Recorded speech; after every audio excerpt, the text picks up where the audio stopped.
Nama dila kana wali qabne kuma lama fi mal bilashi walda guddaa kan keessa waaqessa. Isin miti kamiyyuu na godhe nagama sagaleen kun fakkaata. Indagam akkaan jedhe amma kiristaana meti peenteedha moo ogee peenteedha moo ortodoksii eeyyee.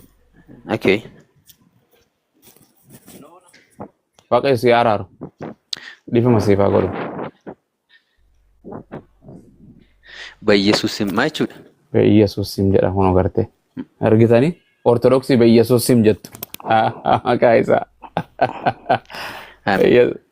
ortodoksii garte wanni waaqeffataa በኢየሱስ ስም jedhu waaqeffataa በኢየሱስ ስም በሙሐመድ ስም jedhime tak wallahi ajaa'iba bara biyya kana ati amantii way madammari qabde ፍጹም waaqeffataa ፍጹም ortodoksii ወይም ፍጹም ጴንጤ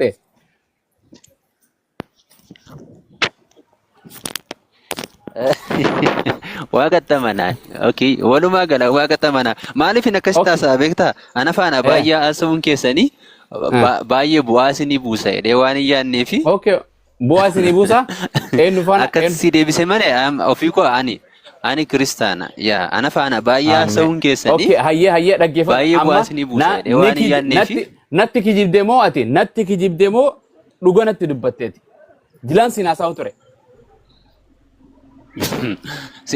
sittin kijibe otun taane sittin koose qoosaa beektaa dhaggeeffadhu aqoosaa miti nin kijibin kan jedhu abboomii kurnan keessatti nin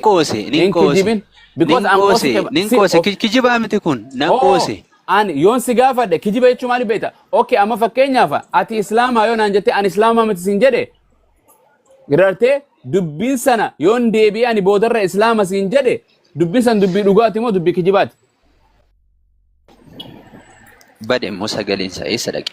Akkana ka sagaleen kan koon amma bade ka maqaa isaatiin waaqeffataa bira dhaqee moo pheenxee bira dhaqee በኢየሱስ ስም jedhee ammas deebi'ee ajaa'ib akkasii bu'aa sii qaba naan jedheen akka kijibuun namni akka kijibu bu'aa akkamiin naa qaba jedhana maqaa isaatiin fagaadhu asii. Musliima fakkaatan kan lafa irra jiru musliima fakkaatan in sobaa hundi isaa. Waan sessanii miti amma ati amma na wajjin haasofta ati ogee pheenxeedha moo ortodoksiidha jeete amma.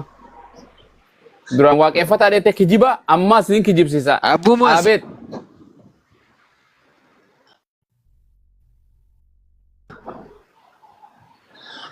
Elaami.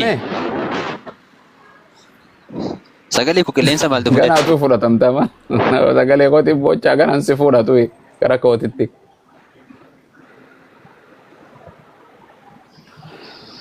Nama sagalee isaatu qilleensa hafuuraan qabu waan namtichi sa'aanu fixe kuni.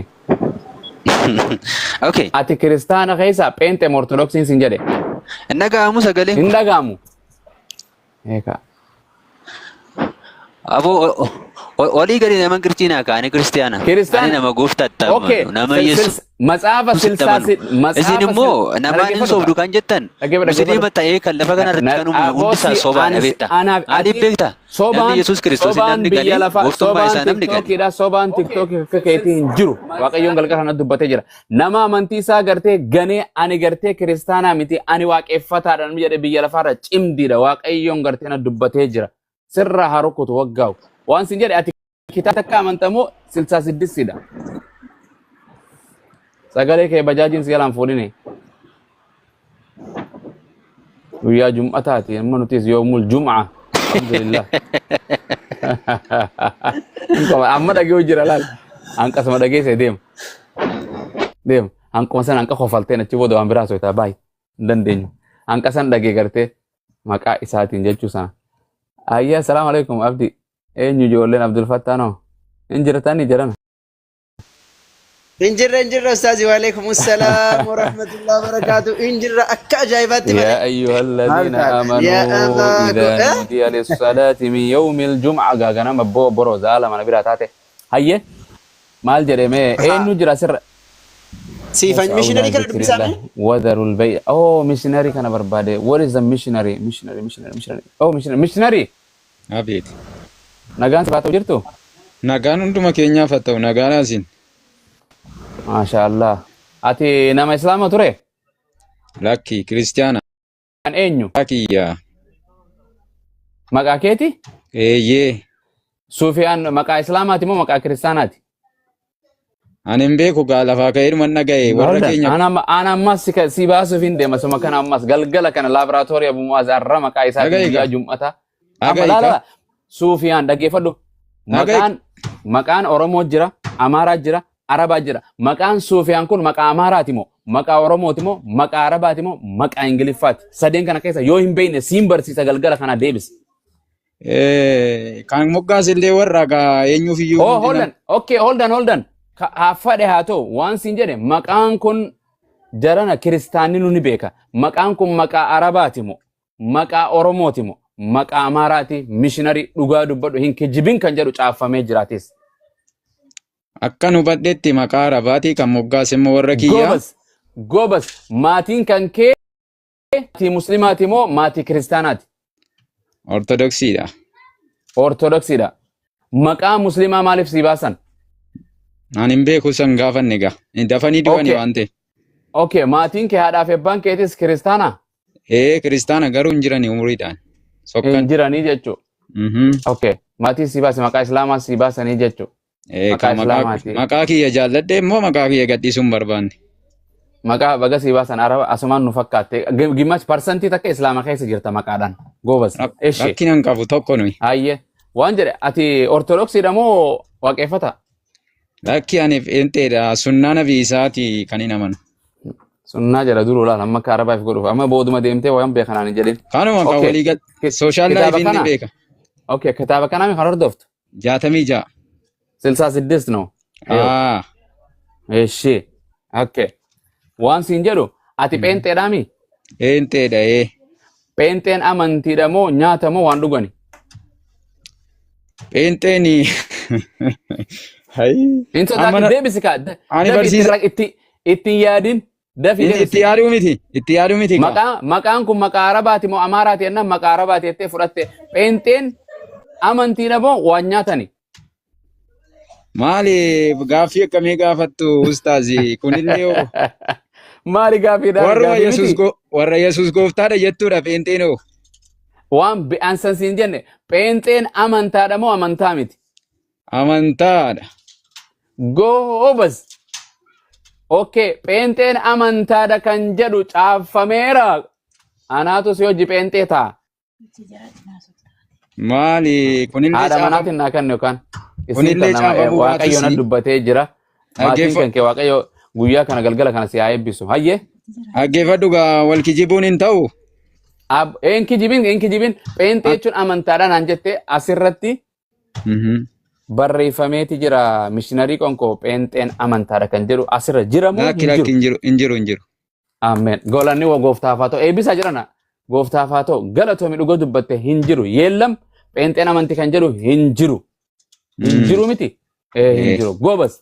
Hayyee kanaaf waan hin jirretti amantaati. Lakki pheenxee waan hin jirretti nama nootu hin ta'in waan jirutti nama nama. Okay, hin jirtu. Goobas. Hayyee Yesuus Kiristoos siif maali? Pheenxee amma dhabamsiif nama. Gooftaa kiyya. Gooftaadha malee. Waaqayyoon keetoo eenyu? Waaqayyoon koo Waaqayyoodha. Yesuusuma?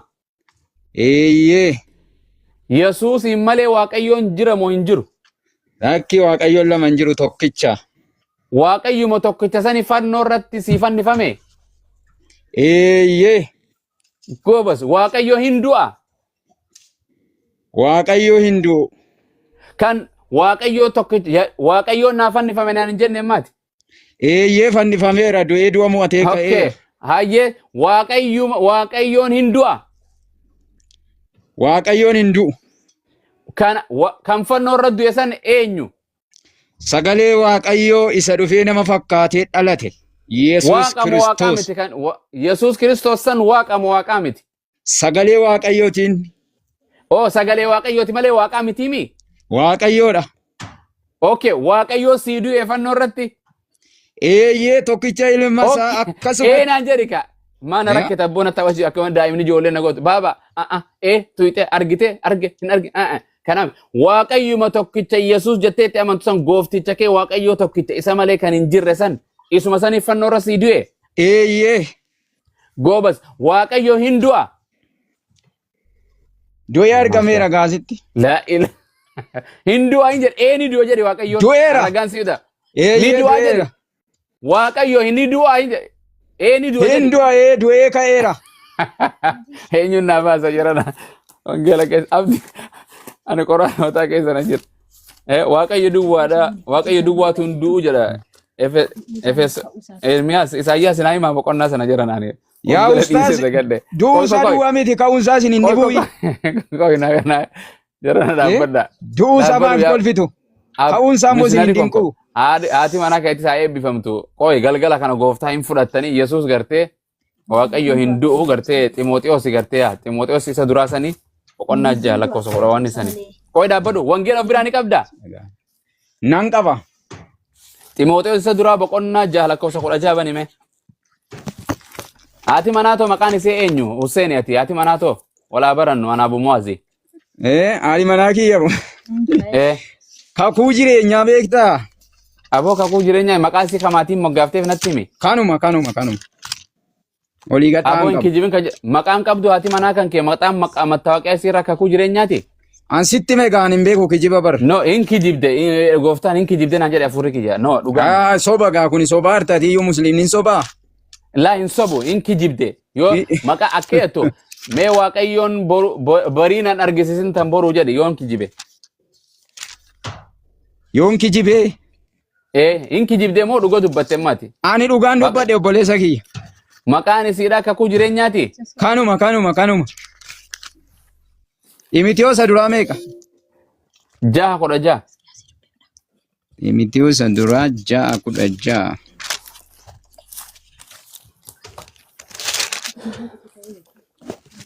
Nan dubbisa moo dubbiftaree? Dubbise.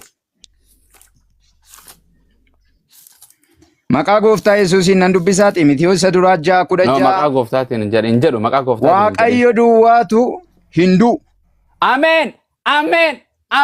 Inni ifa homtinuu itti dhiyaachuu hin dandeenye. Dhaabbadhu achuma naa dhaabi. Maafan dhaabbadhu. Dhaabi ka. Hin dhaabu. Nama waaqayyo gooftaan du'eefi. Nama waaqayyo naa dhaabbadhu. Nama waaqayyo. Dubbisee fidan jedhe. Jireenyaa qabi abbaa manaa kee kana qabi. Qabi abbaa manaa kee kana gooftaan si qabee dhaabbadhu. Oromoon dhaabbadhu gartee maqaa seeraatiin yoo ta'e hin dhaabbatti. Waaqayyo duwwaatu du'a moo waaqayyo duwwaatu hin duune? Kaasee ofirraa. Sitti maan jiraam lakkoofsi tokko sana dubbisee hin finneem. No ani jechuma sanii sirba waan biraatii miti akkanaan jetteeti waaqayyo ni du'a naan jette ani ragaa fidee waaqayyo hin du'u jedhe waaqayyo duwwaatu hin du'u jedheemi. Jedhe ka. Een jedhu maal akkamitti dubbisee luqqisa tokko fayyadamtaa? Okay dubbisi fixe siin gaafadha fixe bakka feete dhaabi deem. Dubbisi yaa wada fixe hida. Eeshi. Waaqayyo duwwaatu hin du'u. Inni ifa homtinuu itti dhiyaachuu hin dandeenye keessaa in jiraata. Namni takka isa hin argine. Isa arguus hin danda'u. Isaaf ulfinnii fi aangoon bara baraan haa ta'u. Ameen. Okay, fixeemi dubbiste fixeemi. Hin finne. Eessa de anaa boqonnaa fidate. Eessa naa dubbe eenyu boqonnaa kana fide anaatu si faalleessuudhaaf. Hin finne.